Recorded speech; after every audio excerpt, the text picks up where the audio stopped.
I have been busy. Slides in between here, bang. Rust is to a minimal. Look at that, dude.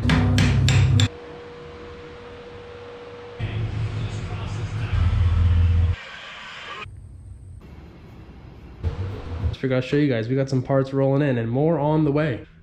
It's all good. We are building a dream spec right now, so it is what it is. You know, even after weeks of having my car on the rotisserie like this, rotisserie that I built, by the way, you know, that also adds a little bit. It still gets me a little bit, right? Like, that's still a weird sight to see. Like, I'll come home from work, open the garage, I'll see the car on its side, I'll be like, whoa. What's going on, guys? Welcome back to the channel. Today we have part 7 on the GTR restoration, man. It's been a journey so far, but I'm glad you guys tuned in for another episode. So I've actually been hard at work for the past few days, throughout the whole week. It's Saturday right now. I've been kind of at it since Tuesday, just kind of off camera, a little bit here, a little bit there, really not anything too exciting. So here's what I've been doing. Before we dive into that though, really quick, if you guys do want to follow along with the build, make sure to subscribe if you'd like. I don't know, if you want.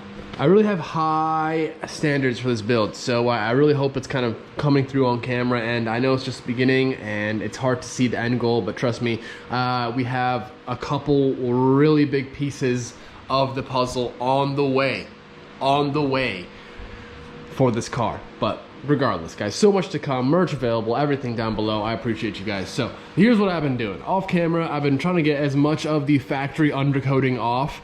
As you can see, well, as you really can't see anymore, there is back here, there's still a lot. I haven't really got to it. There's just so much. What I've been doing is, you guys can see, the frame rail has just been stripping them all down, the floor all stripped down. Couple methods. Now, I was actually starting off with a wire wheel like this on a grinder. You guys can see one of these bad boys. It is pretty aggressive and it does get the job done. However, I did notice with the amount of like the thick areas, it just kind of smeared and slung it over to the side. And it just, as it got warm, it didn't really come off that easily. It's also very loud, very loud. Being in this enclosed tiny garage and having neighbors, like, I already feel bad drilling and banging and hammering as the amount that I do. Didn't really want to grind, especially late at night. So this is what I did. I just used the heat gun. Probably should use the torch, but a heat gun creates less smoke, and I just heated up. It did take time, and then used like a paint scraper, a putty scraper. What we got? One of these. And then just kind of scraped it all off. I think I do have some time lapses of it. I will show that. But yeah, it is very time consuming.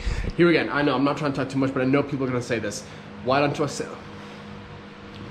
sandblast the car? Okay, so we just got a car sandblasted at work, at my shop, and we're doing a restoration on Z32. Just came back from sandblast the other day. The amount of work needed to go ahead and clean out all of that sand really is not worth it, in my opinion, anymore. Like, yes, it's great if the car's been painted up plenty of times and we're reusing quarter panels and reusing everything and get all the body filler off. Sure, okay, whatever. So I'm gonna do it the hard way. I'm gonna do it the long way, I guess, and just go ahead and grind it down myself with a grinder and just go through the car bit by bit, make sure everything is sound. If you guys don't think that's possible or not the best way, I'll just stick around and I'll show you how actually of a good outcome it can turn out. So I have time to do this. I'm gonna do it myself. It'll create cool content, I think. Let's just get back into it. I'm sorry. So looking at my frame rails right here, you can probably notice the rust in between the seams here. You know, especially down here, under here, right? Like, and in your head, you're thinking it's gotta be in between the two seams. You'd be right. So I could have just wire wheeled this all down, throw some paint on it, called it good, move on, whatever, right? Whatever, nah. So I decided not to do that. So I have been busy removing my frame rail and just look, you know what I mean? Like, look at this. And I know it's messy right now. The spot welds are just so messy. Like the way Nissan did these spot welds, it's just so random. It makes no sense. There's one piece that's off. Oh, and you can already see this piece is coming off and it slides in between here, bang. Look at that, dude. Look at that. Same thing under here. If I didn't remove these, there's no way. There'd be no way Even if you sandblast, there's no way to get in between the two seams like that, let alone on the back side of this panel. There's no way. So doing it the way that I'm doing it is actually better, because disassembling it piece by piece and just cleaning it up as we go is, in my opinion, the best way to do it. I'm gonna continue, guys. We're gonna do this one rail at a time. So I have one more piece to cut, drill out of here. I have the upper spot welds all removed. Let's just get to it, guys. I know I've been talking, I'm sorry. Let's get to it.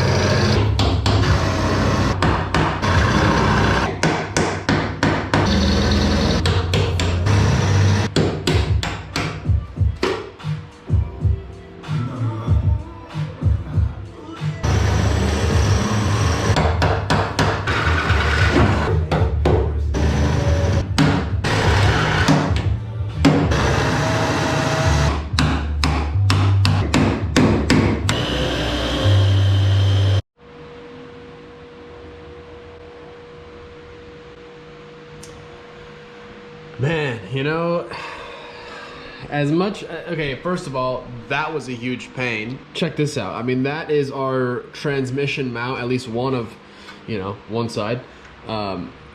Clearly needs a little bit of love. So I'm gonna go ahead now and just start cleaning up all this rust here. I still actually would like to remove, so I may just remove more. I might continue.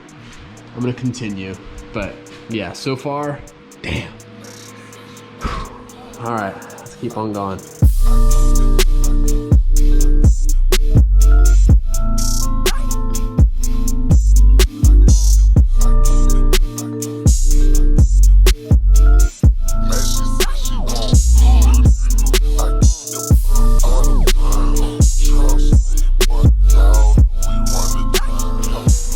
All right, guys, so it's the next day. Last night I went to Home Depot, got my little welding set up right here. So picked up some copper. This used to be a tube, cut it in half, made it into a plate. So basically the thing behind this, I'm sure you guys have heard, but you stick copper behind whatever you're welding to and it won't stick to the copper, and it just basically acts as like a backing plate too. You guys can probably see I filled up all the holes here and still have a few pinholes to weld up. But all in all, I'm pretty happy with how it's looking. Still got to clean it up a little bit more, but inside and out. But it's coming out good. So now next up, I'm just gonna continue working. I'm gonna start working on getting this piece cleaned back up and welded back together. And yeah, frame rail restoration is going well. Clean up all that obviously, and weld up the whole floor, and yeah, it's gonna be good.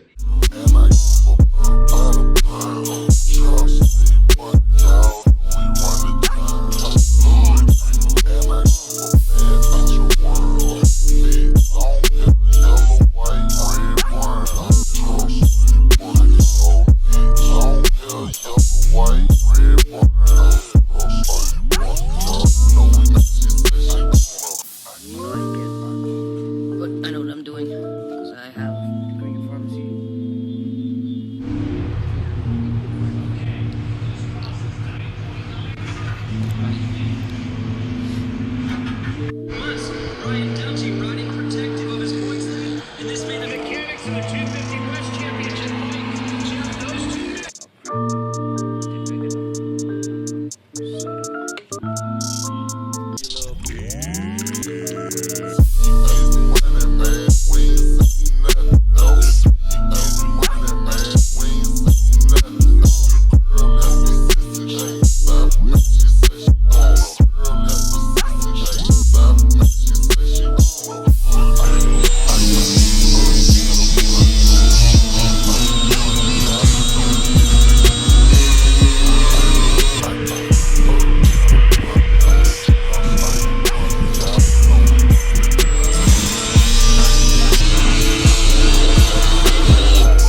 All right, update time. It's been a while, okay? This video is in the process of at least a couple weeks now, and well, it's just I don't exactly remember what I've showed you and what we've kind of filmed already, but really quick, what I have just recently done. I took all the pieces that we had and just, I actually bought this sandblasting gun off Amazon for like 40 bucks. And it actually works pretty well. It just blows through media. So took the stuff to the shop and actually blasted all that stuff there. It actually turned out pretty well. Used a whole 50-pound bag of media and didn't even have enough to complete my whole rail. Got close though, got close. So as you guys can see, I also went ahead and, oh, this is pretty cool. You guys might like this. This is some like rust metal prep, a rust killer and metal prep, as it clearly says on the thing. Normally what we would do is just prime over any bare metal, but you don't always get everything, right? Like rust wise. So a lot of you have dealt with rust, I'm sure, and you notice that there's a lot of like pinholes and pitting that's like included with all of that. And it's really hard to get down into those pinholes without like, you know, grinding all of it flat. So what this does, you guys can kind of see all the little black dots everywhere? It was really hard to see it without this stuff applied, but it really brought it out. So it shows all the little spots where there was rust still lingering, and because now it's turned black, it basically what it does, it's just neutralized it. So it is no longer going to be, you know, progressing. It's not going to get any worse. It's done. That being said, I also did, obviously, like I was telling you guys, blasted all my rails. They came out really good. I mean, these look so nice. These are prepped as well. It looks brand new. I'm really happy with it. So nice part is all this stuff on the inside, guys, again, media blasting, sandblasting would never be able to clean all this stuff on the inside. There's no way. Now without taking this all apart piece by piece, there's no other way to clean up inside here. So we're doing it right. We're taking our time. This is going to be a proper job. I hope you guys can appreciate the time and effort that's going into it, because man, it is taking forever. But I guess I kind of have some time. But yeah, hope you guys enjoy the content, man. I know it's kind of probably slow and boring at times, but it's just me restoring my GTR, man. That's just, it's just the way it is. So, all right. So I just hit the inside of the middle, I guess the rear portion of the frame rail. Doesn't matter.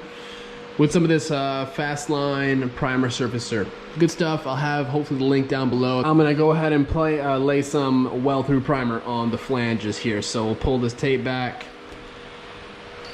and we'll go ahead and lay some weld-through down there.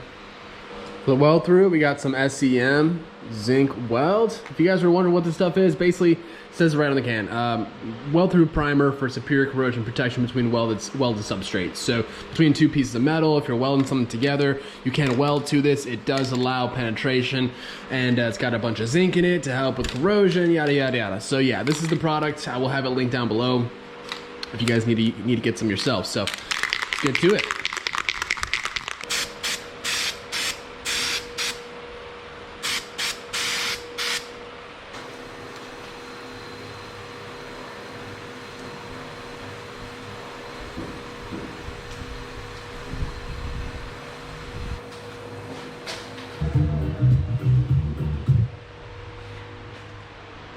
All right, guys, so got my area a little bit clean. God damn, this fan, man, every time. Got my area cleaned up a little bit. Huge pile of just dust, sound deadening, just a whole bunch of crap. But first off, check this out. I'm really happy with how this is going. And by no means am I done with the frame rail. I'm actually only done with these two pieces. So this piece is ready to rock. This piece is also ready to rock. As you guys can see, primed on the inside, well-through primer as well. These are good to go. So those can get welded on the car, and then after we'll kind of touch them up if need be once they're welded, clean them up anymore if we see that we want to. But these two front pieces I'm still working on. Still got to clean them up a little bit. This whole area right here, when I sandblasted it, you guys can kind of see it's starting to just blow through.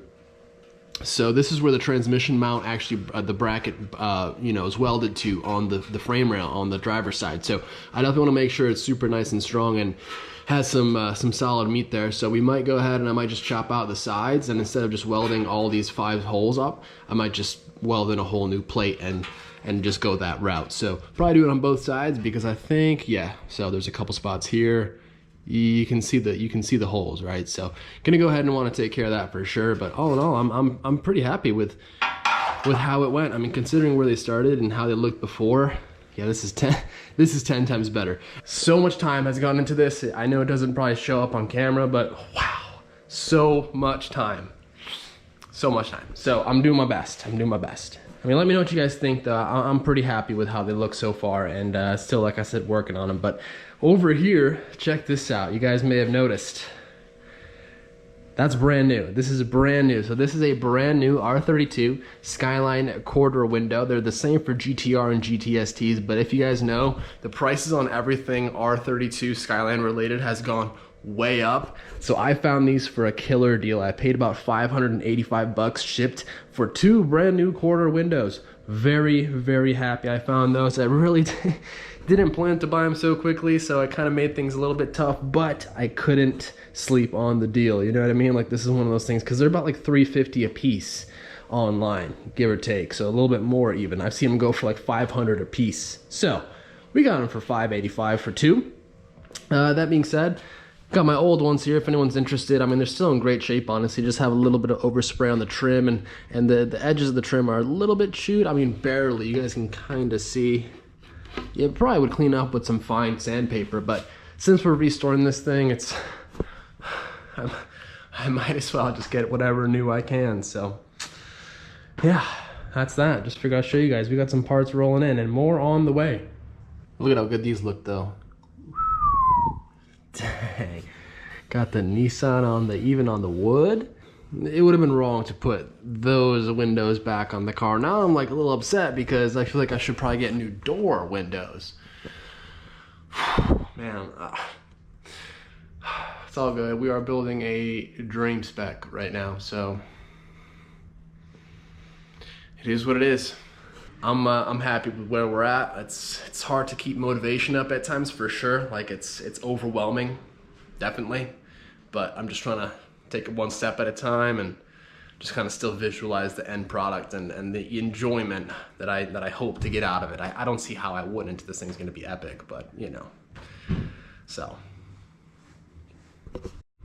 Alright guys, well that's going to be it for this video, and I'll definitely have a part 2 coming up, hopefully sooner than later. I know it took me about 2 weeks to get this video up, but guys, just with work, I mean, I've just been so dang busy, I haven't even been able to come out here and work, and plus with the neighbors and the noise, I really don't want to be out here grinding and hammering too late, so it does make things a little bit tricky not being at the shop, but the shop is packed, man. Like, we are just, it's just so busy there at the moment, and very thankful for all the business we got, but dang, it's a lot. So yeah, just been trying to focus on that. Obviously, it's kind of the main thing, but doing this whenever I have some spare free time, and hope the content is somewhat enjoyable. I know it's just kind of slow restoration work, but yeah, I'm taking pride in it. You know what I mean? So I want it to look good, and I'm really trying to make sure it all comes out pretty much perfect. So yeah.